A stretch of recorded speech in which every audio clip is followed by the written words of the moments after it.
Koulam. Yofi. On revient dans notre étude du livre de Bereshit et on est, ça y est, Besharat Tova. On a terminé la paracha de Vayetse et on rentre dans la paracha de Vayishlach. On est donc au chapitre Lamed Bet, verset Dalet. Chapitre Lamed Bet 32, verset Dalet. Ça va? Si la paracha de Vayetse était le prototype du départ et de la vie en exil, parce qu'on se rappelle le premier verset de la paracha de Vayetse, Vayetse Yaakov mi Be'er Sheva vayelech harana, c'est-à-dire le départ en exil, et donc on a expliqué que dans la mesure où il s'agit du départ en exil, c'est le prototype de tous les départs en exil. On doit apprendre qu'est-ce que c'est Am Israël en exil avec la paracha de Vayetse. Eh bien, la paracha de Vayishlach, c'est le prototype de la sortie de l'exil. Voilà, le retour en Israël. Et donc, on va évidemment apprendre Binyan Av, comme on dit, un prototype, un archétype même, de comment on sort de l'exil. D'accord? Ça va pas jusque-là, tout le monde est OK? Yofi. Et donc, pour commencer à comprendre ce que nous dit la paracha, un peu de géographie. Eh oui, un peu de géographie. Qu'est-ce que je veux dire par là? Eh bien, j'aimerais qu'on se situe un petit peu sur la carte d'Israël. À ce moment-là, Yaakov vient de passer Machanaïm. Efosé Machanaïm. Hein? Mais c'est où? À la frontière. À la frontière. C'est à Eilat? Israël. Non. C'est où? Machanaïm, c'était le pluriel de camp. Oui, non, mais je te parle. Il y a une ville aujourd'hui qui s'appelle en Israël de Machanaïm. Il y a un tzomet qui s'appelle tzomet Machanaïm. C'est où Machanaïm? À mon avis, je sais pas, ça doit être la frontière jordanienne. Regardez, vous avez tous ici des téléphones. Rentrez sur le Rav Google. Marquez en hébreu tzomet Machanaïm. Et vous allez voir où est-ce qu'il va vous mettre dans la carte. Je vous demande ça parce que ça va avoir son importance dans 2 secondes. Que vous situiez un petit peu l'endroit. Où est-ce que c'est écrit? Ah oui, c'est là, c'est marrant. On vient de terminer Oui. avec Machanaïm. C'est où? Alors, tu l'as ou tu l'as pas? Hein? En politique. ben, M-A-H-A-N-A. Oui. Mem, Chet, Nun, Yud, Mem. Mem, Chet, Nun, Yud, Mem. C'est marqué dans le livre, hein. Mais moi, il me donne le trajet. Oui, d'accord. Ah, il a fait. C'est-à-dire qu'on est au-dessus du lac de Tibériade. D'accord? Tzomet Machanaïm, c'est entre, on va dire, Tzfat, Petarti, Rosh Pina, tout ça, machin. Batsafon. C'est bon? La géographie, c'est bon? C'est Sagour? Yofi. Ce qui est d'ailleurs tout à fait logique, qu'il arrive par le nord, il arrive de Haran. Donc il n'y a pas de problème jusque-là. Très bien. Où veut-il aller? Il va aller chez papa. Donc, à Beersheba. Alors, bon, papa, il a des affaires un peu à Beersheba, un peu à Hebron. Donc disons qu'il est ou à Hebron ou à Beersheba. Dans tous les cas, on est d'accord que Yaakov n'a pas prévu d'aller à Petra. C'est pas le chemin. On est d'accord? À part pour une visite, parce qu'il devait aller en Bolivie, mais finalement il a été à Petra. Sinon, à part ça, il n'y a pas prévu. On est d'accord? Yofi. Alors expliquez-moi pourquoi il fait ce qu'on appelle dans le langage militaire israélien, ce qu'on appelle une she'elat kidbek. She'elat kidbek, c'était une question qu'il ne fallait pas poser. Du style, Amefaked, est-ce que c'est sûr qu'il n'y a pas besoin d'aide en cuisine? Ah ben tu sais quoi, si déjà t'en parles, va en cuisine. Ah, t'avais qu'à pas poser la question, ça aurait été mieux. D'accord? Qu'est-ce que Yaakov vient faire là maintenant? Vayishlach Yaakov malachim lefanav el Esav achiv. Il envoie un mail à Esav pour lui dire quoi? J'arrive. Seulement, c'est quoi l'adresse IP de Esav? C'est Arza Seir Sede Edom. Petra. Ah bon?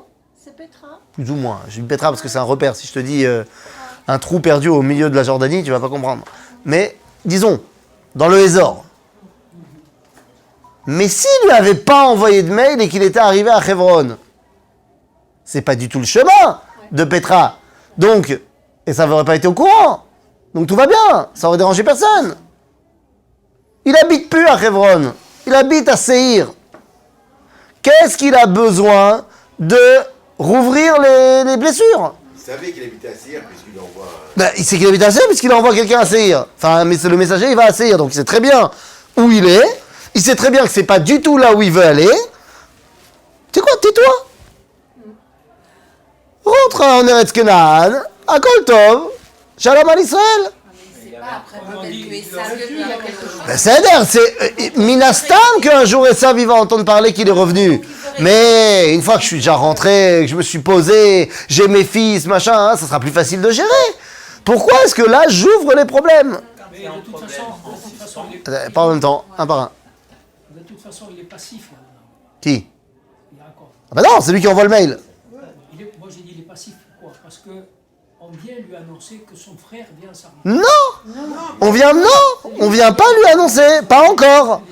Non. Il envoie des gens au devant de son frère, et lorsque les envoyés vont rencontrer Esav à mi-chemin, ils reviennent et lui disent on n'a pas eu besoin d'aller jusque là-bas.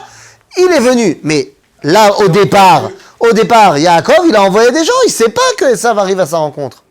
Peut-être avant d'aller dans son père, Il doit faire la paix avec son frère. ouais, ben il va pas ramener le balagan chez son père qui est âgé. Mais il le ramène pas chez son père, il est à Séhir. Non mais le balagan intérieur, que ça s'est quitté comme ça, son père il a vu, hop, de Yaakov, il y a eu un problème un peu de brachot quand même, que apparemment, et même si on dit... Attendez, 2 secondes. Il y a eu un problème de brachot, tout le monde est conscient de cela. Même si Mais on dit pourquoi que- est-ce qu'on l'a envoyé là-bas? Parce qu'il y avait un problème de...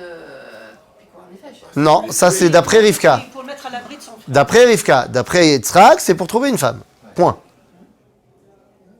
Il faut aller là-bas parce que là-bas, c'est les femmes de la famille, c'est là-bas qu'on se marie. qu'il y a un balagan avec son frère. Baruch qui sait qu'il y a un balagan à son frère. Mais il s'est passé 20 ans. Justement, il veut régulariser les choses. Il y avait un problème en soi. Oui, Bah voilà, on règle les problèmes. Il a décidé de s'occuper de ce problème. Avant d'aller chez son père. mais pourquoi il a décidé de régler le problème? Parce que quand on a un problème, il faut mieux le On régler. peut pas vivre. Tu veux quoi? Attends, 2 secondes. Le problème, c'est quoi? C'est qu'il a menti à son frère? Qu'il lui a volé sa bracha? Alors pourquoi il n'a pas envoyé un mail depuis la vanne? Tu dis qu'il faut régler les problèmes. Pourquoi il l'a pas fait avant? Non, il règle pas le problème. Mais il n'est plus là, ils savent. Il n'est plus là. C'est pas comme si tu me disais... Si Esav, il avait été encore chez papa Yitzhak. Alors là, ça me paraît évident. Il rentre chez lui, il y a Esav qui l'attend, il va falloir régler. Mais Esav n'est plus là. Premièrement, il est moins loin. Qui? Esav. Il est moins de qui? Oui, mais alors, c'est pas grave ça. Étant revenu, Et alors? Yaakov est revenu. Oui. Esav est moins loin. Oui. Il y a un problème. Le problème, c'est que son frère lui en veut. Mais il y a 400 km entre les deux. Les amis, vous vous rendez pas compte de ce que c'est les distances de l'époque? Mais ça n'a On se balade pas 400 km à dos de cheval toutes les 5 minutes. On ne jamais Esav de venir un jour. Donc autant régler le problème. Mais d'accord, alors il n'y a pas de problème, puisque tu veux régler le problème parce que tu dis, on sait jamais que... Alors, même chez Lavanne, il savait qu'il allait rentrer. À un moment donné, il savait qu'il allait rentrer. Il a fait. Donc qu'est-ce qui l'empêche, puisque j'ai le temps de toute façon, mais je vais rentrer un jour ou l'autre, qu'est-ce qui l'empêche au bout de, je sais pas moi, au bout de 12 ans, d'envoyer... Kilomètres, il n'y a pas un symbole avec le chiffre 400, non? Ah, c'est moi, je te dis 400 km, mais à vue de nez, quoi. Il y a peut-être moins, peut-être plus, c'est le chanet. Parce qu'il était déjà en exil, et il paraît que c'est depuis la naissance de Yosef C'est vrai. que cet homme-là, elle a amené une force déjà C'est vrai. en Israël. Et Il a la force de rencontrer ça. il a fait, donc ça fait 6 ans qu'il aurait dû lui envoyer un mail. Parce qu'il a attendu encore 6 ans pour se faire du fric. Donc ça fait 6 ans qu'il aurait dû envoyer un mail. Il était en exil, donc son âme Nous. était recouverte de boue. Mais Yosef, il est né. Mais son âme était encore recouverte de boue tant qu'il était dans les- Mais non, puisque lorsque Yosef est né, il a dit, c'est bon, je pars. Finalement, il est resté pour le fric. Bah oui, c'est ce qu'on a lu dans la paracha de Vayetse. Le Midrash, Oui, il me semble, si mes souvenirs sont exacts, oui. le Midrash, c'est Sarah qui envoie un email, envoie une servante, chercher en disant à son fils Jacob, c'est le moment de rentrer. Est-ce qu'il n'y a pas un lien entre cette Rivka. qui vient le voir et ensuite son C'est Sarah qui dit de rentrer. Non, Rivka. Rivka, effectivement. Elle lui dit, il faut rentrer. Et vous ne faites que d'amener de l'eau à mon moulin. Tu as raison que Dvorah, Meneket, Rivka, elle est partie chercher Yaakov. Kol hakavod. Donc ça veut dire, pourquoi elle est venue? Elle est venue chercher pourquoi? Pour lui dire quoi? Il n'y a plus de risque. Qu'il n'y a plus de risque. Que Esav, c'est bon, il a intégré, c'est-à-dire. Donc Bichlal, il n'y a plus de risque. Alors pourquoi il envoie un mail? Est-ce que Lavan, il était en contact avec Esav? Ben, j'étais pas dans leur groupe WhatsApp, mais. Non, j'avais une idée s'il était en contact. Ah, Botaï, vous comprenez qu'il y a une kouchia qui se pose.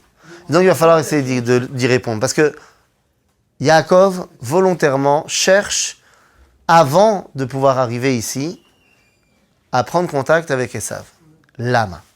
Siba achat pshuta.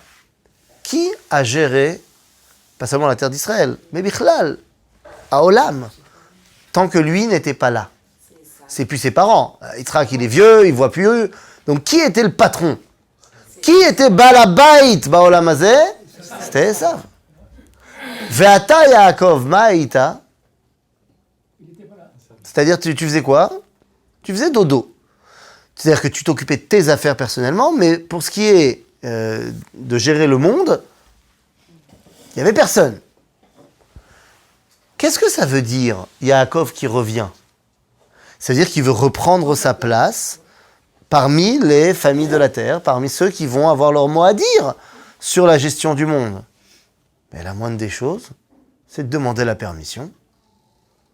T'es parti, tu veux revenir, demande la permission. Alors, il y a eu qui va à la chasse par sa place pour ça, mais là, c'est même pas qui va à la chasse, ça dit, je veux plus m'occuper du monde. Je pars. Bah, si tu pars, et tu veux revenir maintenant, bah toi d'Arala, t'es pas cache 10 jours. Tous les enfants vous le diront. On joue au foot, il y en a un qui part, il veut revenir dans le jeu, bah non, c'est vrai, il y a d'autres personnes qui sont venues jouer. Attends ton tour. Non, mais là, c'est pas la même chose. C'est bidiou kotodava. C'est-à-dire que Yaakov a quitté la scène politique du monde. Il veut revenir maintenant. La moindre des choses, c'est de dire à Esav, est-ce que tu me laisses revenir? Est-ce que tu me laisses? Ben, voilà. C'est pas un droit. Ben non, c'est pas un droit. Je comprends pas. Ben, qu'est-ce que tu comprends pas? Je comprends pas. Je comprends pas pourquoi il a besoin de lui demander la permission de rentrer. Qui a construit le monde en son absence? Non, mais lui, il était comme en shlichut quelque part. Il n'était rien du tout en shlichut, il s'est enfui. Non, il a été chercher Il s'est une femme enfui. pour construire une Je croyais. famille. On l'a dit. Il a été chercher une femme et il a préféré rester caché, pas seulement au sens propre par rapport à Esav, mais caché des prises de décision de ce monde. Pendant tout le temps où il était chez Lavan, qui prenait les décisions pour la maison de Lavan? Lavan. C'est-à-dire que Yaakov n'avait plus de dimension, alors je vais parler avec des mots d'aujourd'hui, n'avait plus de dimension internationale. Les nations du monde se sont arrangées sans le peuple juif pendant 2000 ans. Est-ce qu'il avait le moyen de faire autrement? Peut-être pas. C'est pas le problème. C'est pas le problème. Non, mais c'est pas le problème. Tu as raison que c'est peut-être pas de sa faute. Mais le fait est qu'il n'est pas là. Et qu'il y en a d'autres qui ont construit une maison. Il n'était pas là. Et je dis pas que c'est de sa faute qu'il était là ou qu'il n'était pas là. Mais le fait est qu'il n'était pas là. Et le fait est qu'on s'est mis à 4 pour construire une cabane dans le désert. Et on a réussi à trouver un puits, on a trouvé l'eau courante, et on a fait l'électricité, et on a fait une ville.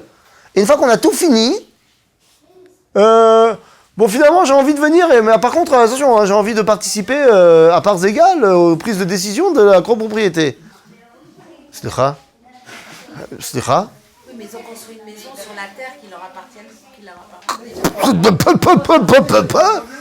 Pourquoi ça ne lui appartient pas? Et ça, c'est pas le fils de Yitzhak? C'est pas le petit-fils d'Abraham? Alors la bracha dans tout ça, elle a quelle valeur? Laquelle bracha? Qu'il a reçu du droit d'aînesse. Ah, la bracha du droit d'aînesse, c'est... Le C'est Besséder Gamour. Mais ne me dis pas que pour l'instant, c'est pas à lui. Yaakov, il n'est pas encore là, donc et ça, pour l'instant, c'est lui qui garde, il n'y a pas de problème. C'est vrai que j'arrive pas à comprendre quand même pourquoi il demande finalement l'autorisation à Issa pour rentrer chez son père. Finalement, ça ressemble à ça. C'est pas rentrer chez son père. Tu comprends bien que maintenant, Yitzhak, c'est plus lui qui gère. C'est-à-dire que c'est plus Yitzhak le... On rentre chez papa, parce que je dis on rentre chez papa, mais maintenant c'est Yaakov qui va prendre les rênes. On n'entend plus parler de Yitzhak. C'est quoi de Hein? La bracha, elle va se... Mais bien sûr qu'elle va se réaliser, mais pas pour l'instant. Non mais pourquoi il a besoin de demander? Parce qu'il a le... Il a le quoi? le droit d'aînesse. Mais le droit d'aînesse n'a rien à voir ici dans l'histoire. Le droit d'aînesse n'a rien à voir dans l'histoire. Le droit d'aînesse veut dire que c'est lui qui doit prendre fait et cause du Olamazé. D'accord, mais il ne l'a pas fait. Il a renié sa même bracha qu'il a achetée. Et maintenant il dit, ah ça y est, je reviens? Ah bon, et pourquoi pas? Il est parti. J'ai pas compris. D'accord.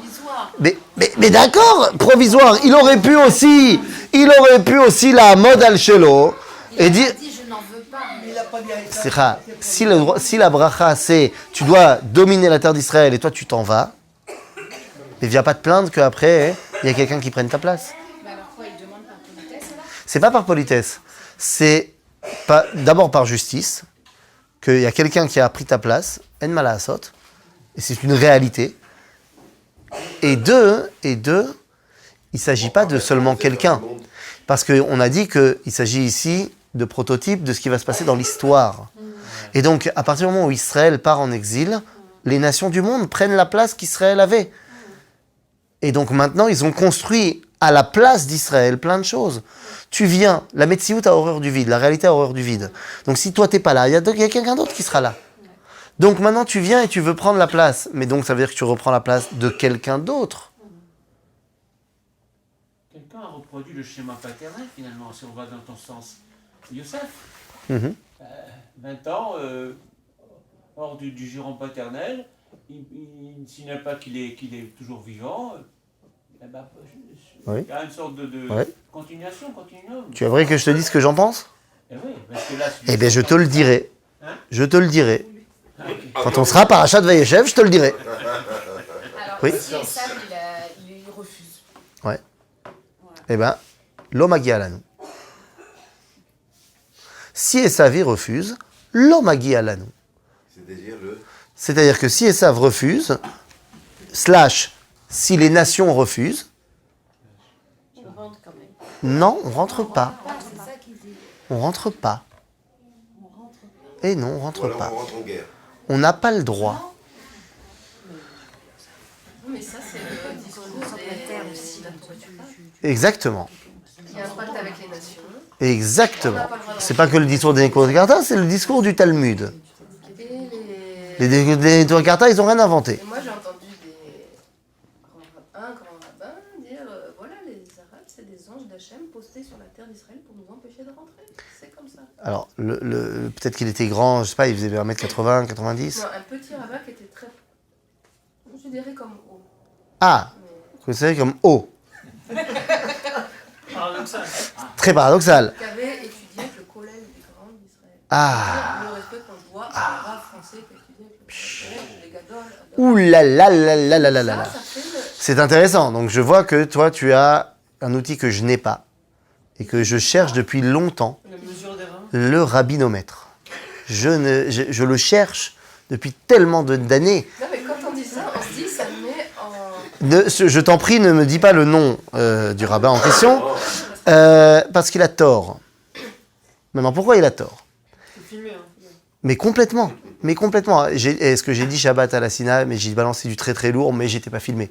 Donc très bien. Mais j'ai balancé très très lourdement sur un certain rabbin qui est venu en visite officielle, pas tellement en Israël, les 2 dernières semaines. Et qui a donné beaucoup beaucoup d'argent à ceux qui sont capables de prouver qu'ils sont contre l'État d'Israël. Voilà. Quoi qu'il en soit, je vais te dire très simplement. D'abord, c'est pas l'argument des Nétorékarta, c'est l'argument du Talmud.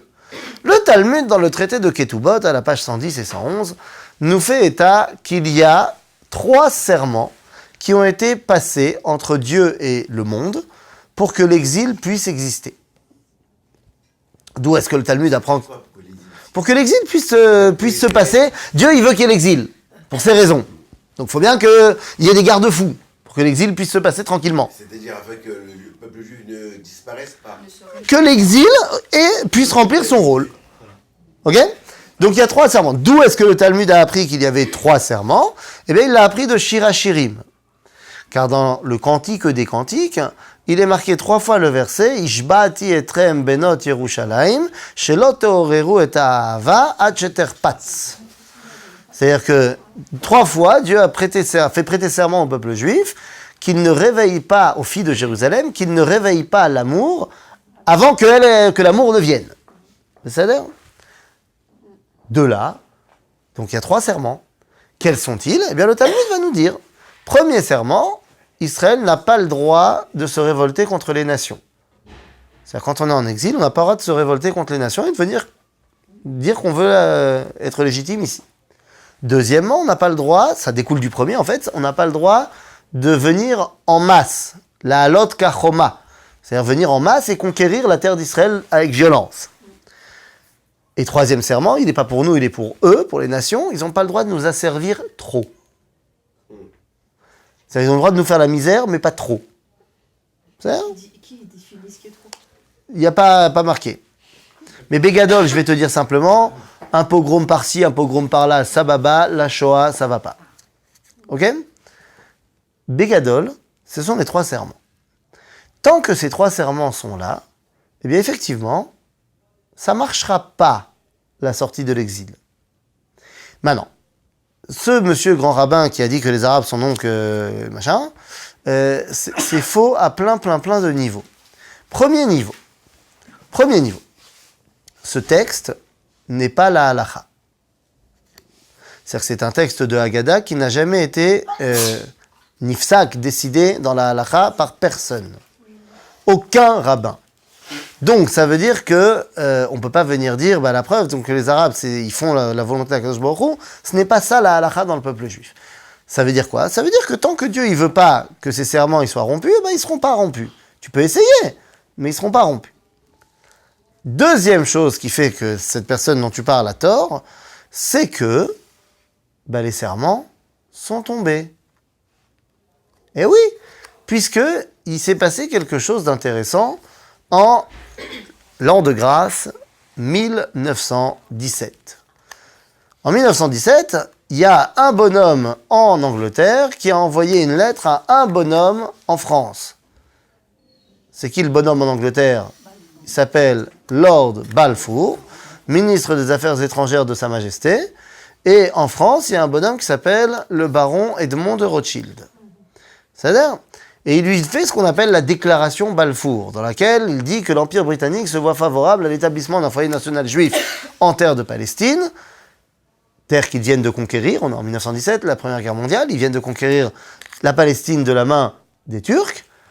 Et il dit dans la déclaration que l'Empire britannique non seulement se voit favorable, mais va aider dans ce sens. Sauf que la déclaration Balfour, ça ne veut rien dire. Ça n'a aucune valeur. Parce que c'est une lettre envoyée par un mec à un autre mec. Par contre, lorsque 3 ans plus tard, la déclaration Balfour est ratifiée par la SDN, par la Société des Nations, à San Remo, alors ça lui donne un statut légal. Et à ce moment-là, la SDN va donner à l'Empire britannique un mandat sur Eretz Israël pour réaliser la déclaration Balfour. Il faut savoir que le statut de la Palestine mandataire n'est pas le même statut que l'Inde, par exemple. L'Inde est une colonie britannique. À l'époque, je parle évidemment. L'Inde était une colonie britannique. La Palestine mandataire n'était pas une colonie britannique. C'était une terre que, pour l'instant, les Anglais étaient mandatés pour gérer. Donc, ils la considéraient comme une colonie au niveau de la gestion. Mais ce n'était pas une colonie qui appartenait à l'Empire britannique. Ok? Donc, ça veut dire qu'à partir de San Remo, le serment de ne pas se révolter contre les nations est tombé, puisque les nations nous ont dit « vous pouvez rentrer ». Rajoute à cela le fait que le 3e serment est tombé à cause de la Shoah. Ils n'ont pas respecté leur partie du contrat. Oui? C'est qui le Rav qui a les Faresh, les 3 serments, du coup? Qui a les Faresh quoi? Qui a dit ces 3 serments-là? C'est marqué dans le Talmud. Mais Ah, tu veux le nom du Rav? C'est un peu tout le monde. Rav Yehuda, il en parle, Rabbi Zera, il en parle. Plusieurs en parlent. Maintenant, donc les 3 serments sont tombés. Et c'est ce qu'a dit quelqu'un de beaucoup plus grand que le rabbin dont tu parles. Bien que je n'ai pas mon rabbinomètre, il n'empêche que dans la tradition juive, il est quand même un petit peu plus respecté. Il s'appelle le Chafetz Chaim. Chafetz Chaim, lorsqu'il a entendu parler de ce que la SDN a dit à San Remo, il a dit « dos is dos ». Ce qui veut dire en bon yiddish « zeu ze », ça y est, tel que c'est rapporté par son fils dans le livre Toldot Chafetz Chaim. Dans le même temps, il y a un autre rabbin qui lui aussi est plus grand que le rabbin dont tu ne veux pas nous dire qui il s'agit et que tu as raison. Il s'appelle Reb Meir Simcha HaKohen de Dvinsk. Baal HaMeshech Chochma sur la Torah ou Baal HaOr Sameach sur le Rambam. Et Reb Meir Simcha HaKohen, il dit, en entendant ce qui s'est passé avec la SDN, il dit, puisque la peur des serments est tombée, la mitzvah de prendre possession de la terre d'Israël retrouve toute sa force et plus rien ne peut nous en empêcher. C'est qui celui-là qui dit ça? Le Rav Meir Simcha HaKohen de Dvinsk, qui a écrit le commentaire de la Torah qui s'appelle Meshech Chochma, ou le commentaire du Rambam qui s'appelle Or Sameach. Ok? Mais ça veut dire qu'il a fallu la permission de la SDN. De la même façon, tant que Koresh, Cyrus, roi de Perse, ne donne pas la permission aux Juifs de revenir s'installer en Israël après la destruction du premier temple, eh ben on ne peut pas revenir en Israël. Et donc, Yaakov, voulant revenir s'installer... avant Yaakov, avant que Moshe ne prenne possession de la terre d'Israël, Vaishlach Malachim el Melech Edom. Pourquoi il envoie des émissaires au roi de Édom? Il ne passe pas par chez lui. Pour dire que je viens. Et donc Yaakov, s'il veut pouvoir rentrer, c'est pas qu'il doit faire la paix avec Esav, c'est que Esav doit accepter qu'il rentre. Est-ce qu'on peut aller plus loin? Vas-y. Savoir que tu parles de 1917, mais bon, on sait qu'il y a eu des aliotes avant 17. Oui. Et elles étaient donc... il y avait un guide spirituel derrière. Ah oui, bien sûr. Bon, d'abord, c'était des aliotes individuels, même si on parle de quand même de grosses individualités.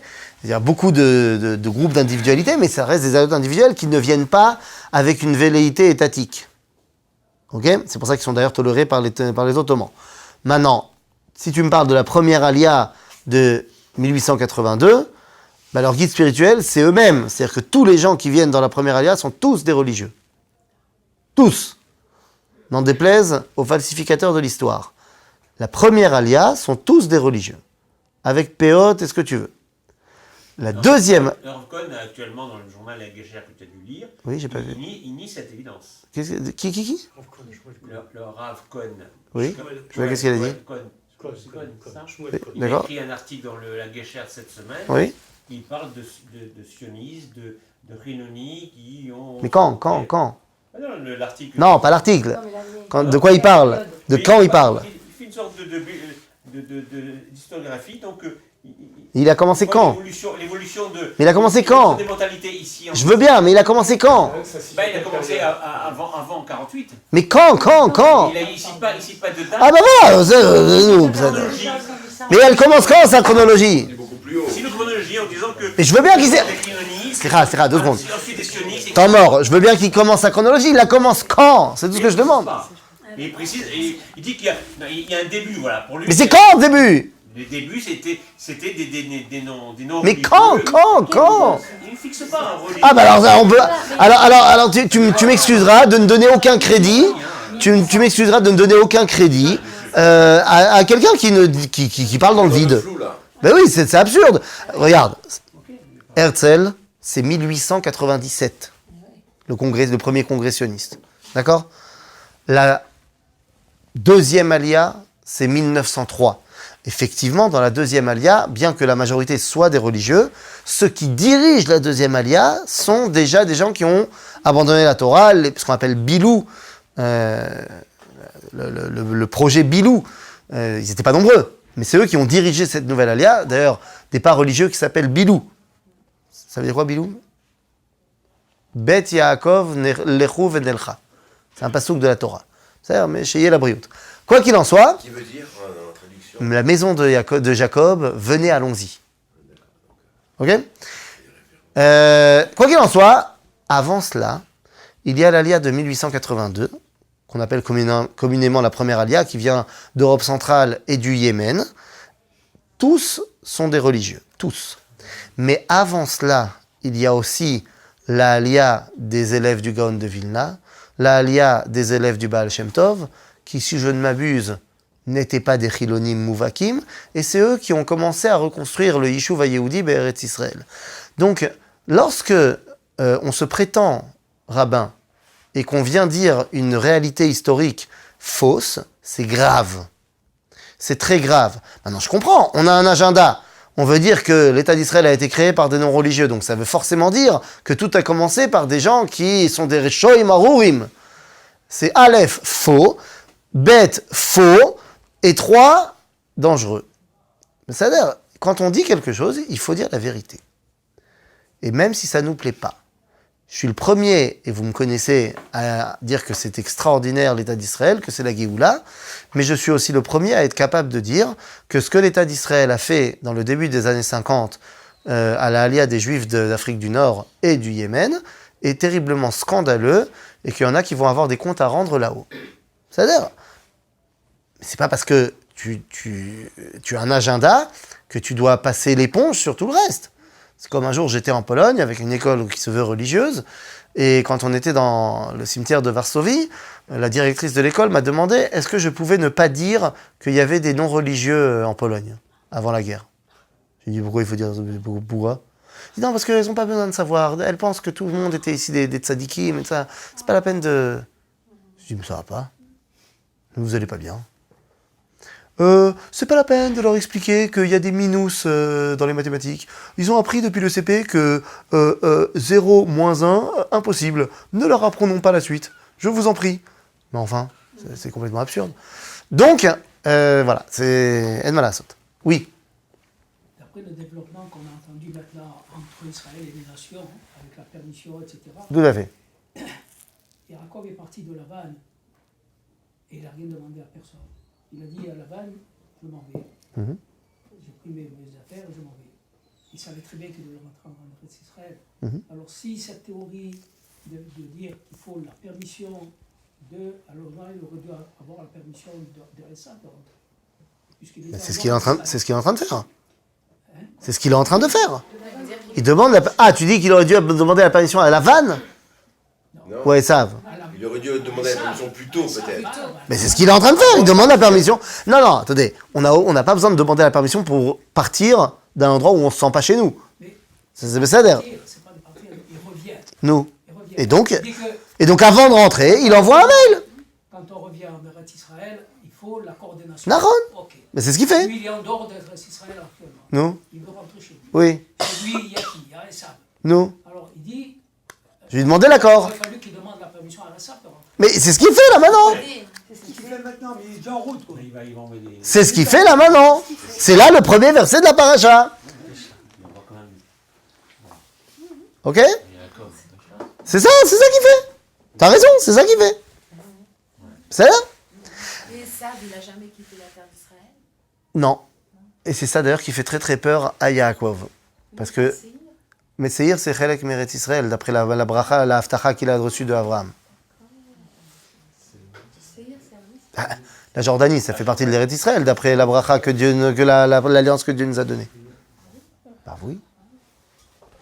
Ok ? Il y avait la chanson du Hetzel, du Irgun Hatzvaï Aleumi, de Jabotinsky. C'était Shte Gadot la Yarden, Zo Shelanu, Vezo Gamken. Il y a 2 rives au Jourdain, celle-ci nous appartient, celle-là aussi. Aujourd'hui, on a changé les paroles, c'est Shte Gadot la Yarden, Zo Shelahem, Vezo Gamken. On a dit, il y a 2 rives au Jourdain, celle-là c'est à eux et celle-là aussi c'est à eux. C'est malheureux, mais c'est un peu ce qu'on est en train de se tirer une balle dans le pied. Quoi qu'il en soit, Vaishlach Yaakov Malachim lefanav el Esav achiv artsa seir sede Edom. Vaetzav otam lemor. Donc qu'est-ce qu'il leur a dit de dire? Kotomrun la Adoni le Esav. Ko amar avadecha Yaakov, im Lavan garti, va'echar adata. J'ai résidé temporairement chez Lavan et j'ai tardé jusqu'à maintenant. Voilà, je te fais un petit compte-rendu de ce que j'ai fait jusqu'à présent. Seulement Rashi nous dit, Mazé, im Lavan garti, Tariag mitzvot shamarti. Il a gardé une misbah. Ah, je ne sais pas comment il a pu faire Tariag mitzvot, mais yalla, C'est-à-dire que. j'ai fait les 613 commandements chez Lavan. En d'autres termes, je me présente devant toi en tant que tzaddik. Tzaddik. Tov. Alors, pourquoi il a peur? Parce qu'on va voir qu'il a peur. Regardez de quoi il a peur. ויהי לי שור וחמור, צאן ועבד ושפחה, וישלחך להגיד לאדוני למצוא חן בעיניך, וישובו המלאכים אל יעקב לאמור, בא מלאכיך אל עשיו, וגם הולך לקראתך ו400 איש עמו. Donc les envoyés sont venus beaucoup plus tôt que prévu, dire à Yaakov, bah écoute, on n'a pas eu besoin d'aller jusqu'à Séhir parce qu'il est en route, il a dû choper, intercepter un WhatsApp, il est en route et il a 400 hommes avec lui, l'objectif est clair, il veut te tuer. Bah, c'est la réponse alors. Non, c'est pas la réponse. Non, mais s'il a envoyé. Ah oui, là il est pas d'accord. C'est qu'il avait dû apprendre qu'il y avait des gens qui venaient à sa rencontre. Hein? En lui pas disant vrai. j'arrive. J'ai pas compris. Quand il est rentré, Qui? Yaakov. Jacob rentre. Ouais. Bon.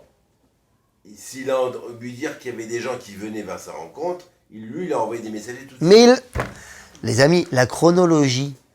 D'abord, il envoie les mecs à Séhir. Ensuite, les mecs n'ont pas été jusqu'à Séhir parce qu'ils ont rencontré en chemin les gens de Esav. Et donc, ils reviennent voir Yaakov et disent, bah, tu sais, il est en chemin. Donc, ils ne le savaient pas avant.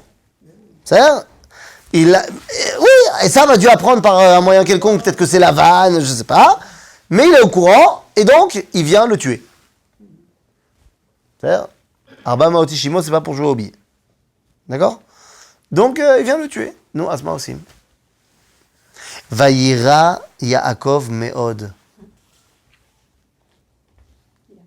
Très peur. Lama. Il est obligé de le tuer aussi. Ah, il a peur de le tuer. Oui, il a peur que. Regarde ce qu'il dit Rashi. Qu'est-ce qu'il dit? Vayira Yaakov Meod. Non. Rashi dit Vayira Yaakov Meod. Il faut tourner la page. Vayira Shema Yehareg. Il a peur de se faire tuer. Tu as raison pour la suite du verset. Vayetzerlo, c'est il a peur de devoir tuer, mais j'y suis pas encore. Là pour l'instant j'en suis à Vayira. Vayira Yaakov Meod. Et ça, en tant que juif, Oui. ça me gêne beaucoup, ça. Que quoi, qu'il ait eu peur de mourir? Le père de la nation Oui. tremble de peur, c'est pas bon pour la nation, ça.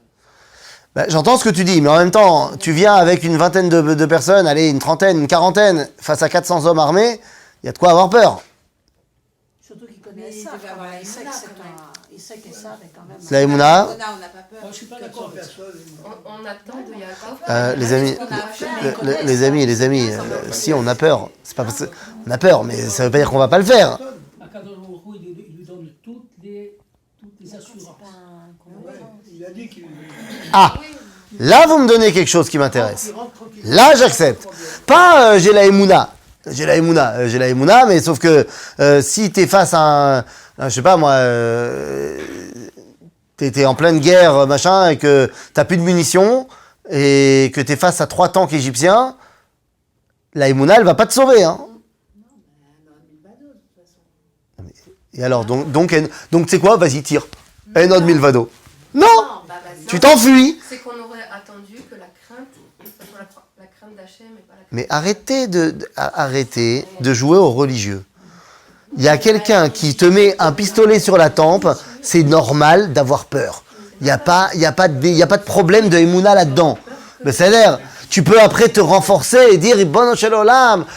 Mais Pas dans le cas de Yaakov. alors, pourquoi pas dans le cas de Il Yaakov? reçoit toutes les assurances d'Akadosh Oh, Baruch Hu qui va Oh l'aider dans son pays. il y a fait. Donc ça m'intéresse. Pas le côté, c'est Yaakov, il devrait pas avoir peur parce qu'il devrait avoir la Emouna. Non, il devrait avoir la Emouna, pas parce que c'est Yaakov, parce que Dieu lui a dit, Béférouche, avant qu'il parte, je te protégerai jusqu'à ce que tu rentres. Exactement. Tout en sachant que nous, on peut même rien dire devant Yaakov, parce que qui vous met Non, ça c'est le nachon. Non, parce que moi, comme j'ai dit ça, je ne veux pas avoir de compte avec Yaakov. Mais là, on parle de Mais t'as pas de compte avec Yaakov. Yaakov, son histoire elle est marquée ici, c'est pour que tu comprennes. À sa place, Si on voulait pas avoir de compte avec ni Abraham, Yitzhak et Yaakov, en dehors des cas personnels. Moshe il aurait pas écrit leur histoire. non, mais pour le kavod, je dis, voilà. Mais c'est pas un manque de kavod.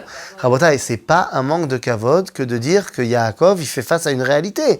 Quand on te dit que Yaakov il a menti à son père, c'est pas un manque de kavod, c'est mayesh. Quand on te dit que Sarah elle a eu du mal à intégrer le fait qu'on lui disait qu'elle allait avoir un enfant, c'est pas un manque de kavod, c'est mayesh. Mais je ne remets pas en cause ces paroles-là, je remets en cause les miennes. Qui dit peut-être que Yaakov aurait pu. Je me dis, qui je suis, moi, devant Yaakov? Alors non, mais moi je te dis, peut-être qu'il aurait pas dû avoir peur. Et pourquoi il aurait pas dû avoir peur? Parce que Dieu lui a promis qu'il lui arriverait rien jusqu'à ce qu'il rentre. D'où ma question. Alors pourquoi il a peur? Trop attendu. Oh Il s'est pas occupé de ses parents. non, ça c'est l'homme intime. Parce qu'il avait peur du sroud de Esav qui faisait Kibud Avayim que lui il a pas fait. Seulement lama zevada ilo nachon. Parce que qui lui a demandé de partir? C'est ses parents. Donc il fait Kibud Avayim en n'étant pas là. Par contre, il a peur parce que Esav a un mérite que lui n'a pas. Combien de temps vous avez besoin? Non, dites-moi combien de temps vous pensez venir pour qu'on sache si on fait. Si on fait quoi? Non, si on fait le kiboud avant, on attend 5 minutes. 5 minutes. 5 minutes. 5 minutes. Non, il y a une askara. Il y a une askara juste à côté. Kitsour. Je me suis perdu. T'as dit quoi? Pourquoi il a peur? Il disait qu'il faisait. Ah oui, il faisait qu'il vous avait. Par contre, on peut dire que le mérite que Esav a, que lui n'a pas, En partant, il fait qu'il vous ben évidemment. Mais ses parents. Voilà. Donc, quel est le mérite que lui n'a pas, que Esav, oui, a? C'est Yeshivat Eretz Israël. Le fait que lui, Esav, il était en Eretz Israël. Et que lui, il n'était pas en Israël pendant 20 ans. Maintenant, c'est exactement ce qu'il lui dit. L'intention de Yaakov, De. quand il s'exprime à son frère, quand il envoie un message à son Oui. frère, il dit moi je n'ai qu'une prétention, je ne suis pas notable, je n'ai pas de prétention politique, Si, quand même. simplement spirituelle. Bon. Non, j'ai la prétention politique. Il ne le dit pas. Il le dit pas, mais c'est ce que ça veut dire, parce qu'il revient prendre la... Mais si, parce qu'il vient prendre la place de Papa Yitzhak. Et Papa Yitzhak, il n'est pas qu'une réalité spirituelle. Il ne le dit pas. Il n'y a pas besoin de le dire. Il n'y a pas besoin de le dire. Pour l'époque, c'est une évidence. C'est d'autant plus évident que Esav n'est plus à côté de Papa. Donc ça veut bien dire que Esav a compris que ce n'était pas lui le successeur de Papa. Donc c'est très évident ce qui est en train de se passer. Et Lama, il le dit. Pourquoi Vaïra? Parce que Vaïchar Adata. Parce que j'ai tardé jusqu'à maintenant. C'est vrai, j'ai été protégé par la promesse de Dieu, machin, jusqu'à quand? Jusqu'à ce que je dise que ça y est, Yosef est né, je rentre. Mais après, je ne suis pas rentré. Vaïchar, Icharti. Qu'est-ce que c'est que cette notion de Ichour par rapport aux tzadikim et à leur sortie de l'exil? C'est un problème qui va se répéter à chaque fois qu'on va sortir d'exil, qui va prendre son paroxysme dans la Shoah. Mais ça, on le verra la semaine prochaine. Est-ce que dans la dernière fois, Ça, comment? vous nous aviez dit que s'il avait encore attendu, c'était pour accumuler de Nachon. l'argent, pour un peu d'argent. Nachon. C'est pas forcément négatif, mais ça a un coût.